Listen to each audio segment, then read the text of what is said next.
രാധയല്ലേ? അന്തർജനം. ഇരിക്കൂ. എന്റെ പേര് ഉഷ, വക്കീലിന്റെ. മനസ്സിലായി. പലപ്പോഴും ഇവിടെ വരുമ്പോ സംസാരിക്കണം തോന്നിയിട്ടുണ്ട്, കഴിഞ്ഞില്ല. ഇരിക്കൂ. 2-3 കൊല്ലമായില്ലേ ഈ കേസ് അനിയന്റെ? ഒരിക്കൽ ഇവിടെ ഇരുന്ന നിങ്ങളുടെ അച്ഛൻ മകന്റെ കഥകൾ അദ്ദേഹത്തോട് പറഞ്ഞത്. കോളേജിൽ ഫൈനൽ ഇയർ ആയിരുന്നല്ലേ? കേട്ടപ്പോൾ അരുത്, എന്റെ ഇല്ലത്ത് ഇതേ കേൾക്കാറുള്ളൂ. അച്ഛൻ വാതോരാതെ എനിക്കും വേറെ ഒന്നും ഓർക്കാൻ കഴിയില്ല. പുറത്തിറങ്ങിയാലെങ്കിലും കുറച്ച് ആശ്വാസം ഉണ്ടാവുമെന്ന് കരുതി. സോറി, ഞാൻ നിങ്ങളെ വേദനിപ്പിക്കാൻ പറഞ്ഞതല്ല. മനസ്സ് മരവച്ചവർക്ക് എന്ത് വേദന. ഞാനിവിടെ കയറി വന്ന് അനാവശ്യം പറയാണെന്ന് തോന്നിയോ? ഏയ് ഇല്ല.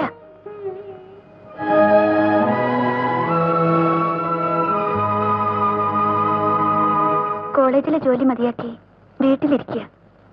ഇവിടെ ഒരാളെ സംസാരിക്കാൻ കിട്ടിയത് ഭാഗ്യായി. കേസിന് എത്ര രൂപ ചെലവായി? കൃത്യമായിട്ട് അറിയില്ല.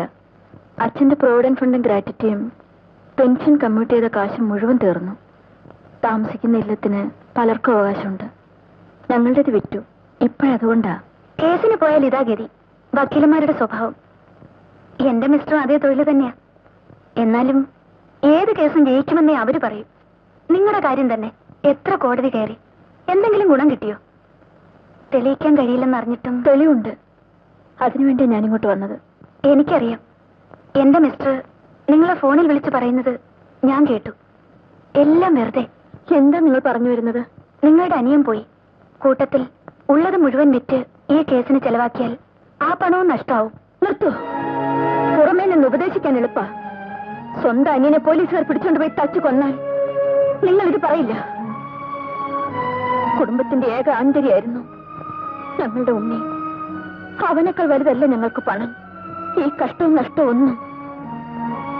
നിങ്ങളുടെ ഭർത്താവ് പോലീസുകാർക്കെതിരായി വാദിക്കുന്നതിൽ ഭയമുണ്ടെങ്കിൽ അത് പറയൂ. ഞാൻ വേറെ വക്കീലിനെ നോക്കിക്കോളാം. അയ്യോ, ഞാൻ പറഞ്ഞു വന്നത് ഈ കേസ് നടത്തരുതെന്നല്ലേ? ഞാൻ മുഴുവനും കേട്ടു. മിസ് രാധ, നിങ്ങളോടുള്ള സഹതാപം കൊണ്ടല്ല അവളിങ്ങനെ പറഞ്ഞത്. സ്വന്തം കാമുകനെ രക്ഷിക്കാനാണ്. ഈ കേസിൽ 1-ാം പ്രതി ഇൻസ്പെക്ടർ ബൽറാം കല്യാണത്തിന് മുമ്പ് ഇവളുടെ ഇഷ്ടക്കാരനായിരുന്നു. പിന്നീട് അറിഞ്ഞിട്ടും എന്റെ കുഞ്ഞിന്റെ അമ്മയായതുകൊണ്ടാണ് ഞാൻ അവളെ വീട്ടിൽ താമസിപ്പിക്കുന്നത്. ബൽറാമിന് നിയമത്തിൽ നൽകാവുന്ന ഏറ്റവും വലിയ ശിക്ഷ കൊടുപ്പിക്കാൻ ഒരു വക്കീലെന്ന നിലവിട്ട് ഞാൻ പ്രവർത്തിക്കുന്നത് കൊണ്ട് തന്നെയാണ്.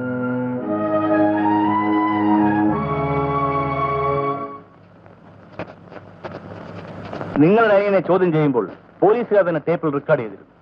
ക്യാമ്പിൽ വെച്ച് ഫോട്ടോ എടുത്തിരുന്നു, IG-ക്ക് അയച്ചു കൊടുക്കാൻ വേണ്ടി. ഉണ്ണികൃഷ്ണൻ കൊല്ലപ്പെട്ടപ്പോൾ പോലീസുകാർ പരിഭ്രമിച്ചു. പിന്നെ ശവം മറയ്ക്കാൻ അവർ ഓടി നടന്നു. ഈ സമയം ക്യാമ്പിലെ മറ്റ് പ്രതികളെ അവർ ശ്രദ്ധിച്ചില്ല. ഈ തക്കത്തിൽ അവിടെ ഓടി രക്ഷപ്പെട്ടവനാണ് ഞാൻ പറഞ്ഞ പുള്ളി. ഒഴിഞ്ഞ ക്യാമ്പിൽ നിന്ന് ക്യാമറയും ടേപ്പ് റെക്കോർഡറും പണമുണ്ടാവുമെന്ന് കരുതി പോലീസ് നേഴ്സറികളാണെങ്കിൽ ഒരു ബ്രീഫ് കേസും എടുത്താണ് അവൻ സ്ഥലം വിട്ടത്. നമുക്ക് വേണ്ടപ്പെട്ട തെളിവുകളാണ് ഇതൊക്കെ. എന്ത് വില കൊടുത്തും നാം അത് നേടിയെടുത്തേ പറ്റൂ. എന്ത് വില കൊടുക്കേണ്ടി വരും സാർ? അതെത്രയായാലും ഞാൻ കൊടുക്കും. എന്റെ ഒരു പ്രസ്റ്റീജ് ഇഷ്യൂ ആണ് ഈ കേസ്. പക്ഷേ നിങ്ങളുടെ ഒരു സഹായം എനിക്ക് വേണം.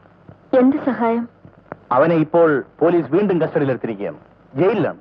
പക്ഷെ ആ രേഖകളൊന്നും പോലീസിന് കിട്ടിയിട്ടില്ല. അവനത് രഹസ്യമായി ആരെയും ഏൽപ്പിച്ചിരിക്കുകയാണ്. ജയിലിൽ നിന്ന് അവനെ പുറത്തു ചാടിച്ച് എവിടെയെങ്കിലും ഒളിപ്പിച്ച് താമസിപ്പിക്കും. പലരും കയറി ഇറങ്ങുന്ന ഈ വീട്ടിൽ അതിനുള്ള സൗകര്യമില്ല. അതുപോലെ ഹോട്ടലും മറ്റു സ്ഥലങ്ങളും അപകടമാണ്. എന്റെ നോട്ടത്തിൽ ഒരു പോലീസ് ഓഫീസറുടെ മൂക്കിന് താഴെയുള്ള നിങ്ങളുടെ ഇല്ലം അതിനു പറ്റിയ സ്ഥലമാണ്. നിങ്ങൾക്ക് ധൈര്യമുണ്ടോ അവനെ താമസിപ്പിക്കാൻ? കൈവിട്ടാൽ നമുക്ക് നല്ലൊരു അവസരമാണ് നഷ്ടപ്പെടുക. മറ്റു റിസ്കുകൾ ഞാൻ എടുക്കാം. ഈ ഒരു കാര്യത്തിൽ നിങ്ങൾ എന്നെ സഹായിക്കും. എന്റെ അനിയനെ കൊന്നവരുടെ പ്രതികാരം ചെയ്യാൻ ഞാൻ എന്തും ചെയ്യും സാർ. അതെനിക്കറിയാം. ആരാണ് ആള്? സത്യരാജ്.